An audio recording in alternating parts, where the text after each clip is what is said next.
ত্যাগের মহিমায় মহান আল্লাহ তাআলার সন্তুষ্টি লাভের আশায় পশু কোরবানি করছেন সামর্থ্যবান মুসলমানরা। ঈদের নামাজে আদের পরই শুরু পশু কোরবানি।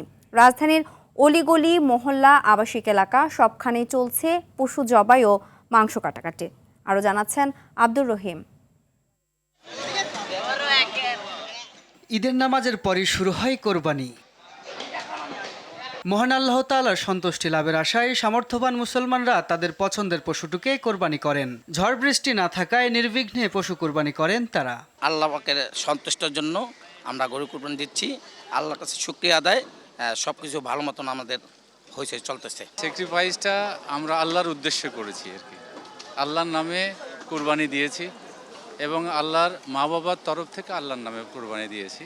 কোরবানির এই ত্যাগের মাধ্যমে পরিবার, সমাজ, রাষ্ট্রের মানুষের মাঝে সম্পর্ক আরও দৃঢ় হবে বলে জানান মুসলমানরা। কুরবানির পর বর্জ্য অপসারণে সিটি কর্পোরেশনের কর্মীদের পাশাপাশি নিজ উদ্যোগেও তৎপর ছিলেন নাগরিকরা। বর্জ্য যে ব্যবস্থাপনা, এটা সিটি কর্পোরেশন লোকেরা নিয়ে যেতেছে, আর এই দিক দিয়ে আমাদেরও মোটামুটি আলহামদুলিল্লাহ আমরা সন্তুষ্ট। এটার সাথে সাথে আমরা নিজেদের উদ্যোগেই পরিষ্কার করব, যদিও সিটি কর্পোরেশন এটার সাথে সাথে পরিষ্কার করবে। হযরত ইব্রাহিম আলাইহিস সালামের দেখানো পথে ত্যাগের মহিমা ও উৎসর্গের আনন্দ নিয়ে সারা দেশে পালিত হচ্ছে পবিত্র ঈদুল আজহা। মুসলমানরা কুরবানি করছেন পছন্দের পশু। আব্দুর রহিম, RTV, ঢাকা।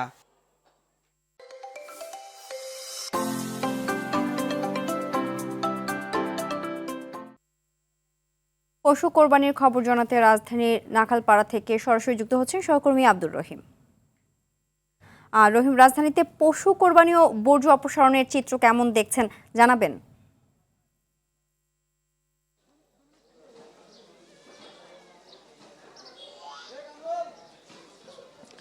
মুসলমানদের সবচেয়ে বড় ধর্মীয় উৎসব কোরবানির ঈদ।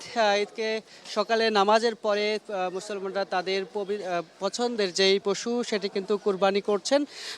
সকাল থেকেই কোরবানি চলছে, আমরা বিভিন্ন পাড়া মহল্লায় দেখেছি এবং বর্তমানে আমি রয়েছি নাখালপাড়ায়, সেখানে কিন্তু দেখছেন যে এখানে কোরবানি চলছে। এখানে তাদের পছন্দের পশুটিকে কিন্তু তারা কোরবানি করছেন এবং কোরবানির পাশাপাশি একটি তথ্য জানিয়ে রাখতে চাই, কোরবানির যে বর্জ্য অপসারণ সেটি কিন্তু তারা নিজেদের উদ্যোগেই কিন্তু করছেন বলে তারা জানিয়েছে। এছাড়া সিটি কর্পোরেশন কিন্তু ঘোষণা দিয়েছে কোরবানির 24 ঘন্টার মধ্যে কিন্তু কোরবানির যে বর্জ্য সেটি কিন্তু অপসারণ করবে বলে তারা ঘোষণা দিয়েছে এবং আমরা ইতিমধ্যে নগরীর বিভিন্ন এলাকা ঘুরে যেমনটি দেখতে পেয়েছি যে মুসল্লিরা কিন্তু কুরবানির পরেই তারা কিন্তু নিজ উদ্যোগে বর্জ্য অপসারণ করেছে এবং এখনো করছে বলে আমরা দেখতে পেয়েছি। এছাড়া কিন্তু দেখছেন যে এখনো কিছু জায়গায় কুরবানি হচ্ছে এবং সেগুলো তারা নিজ উদ্যোগে অপসারণ করছে।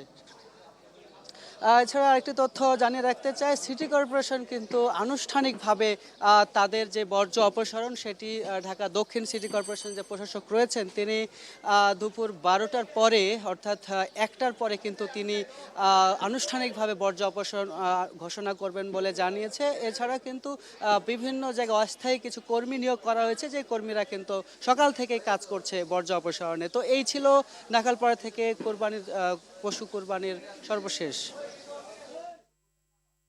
ধন্যবাদ।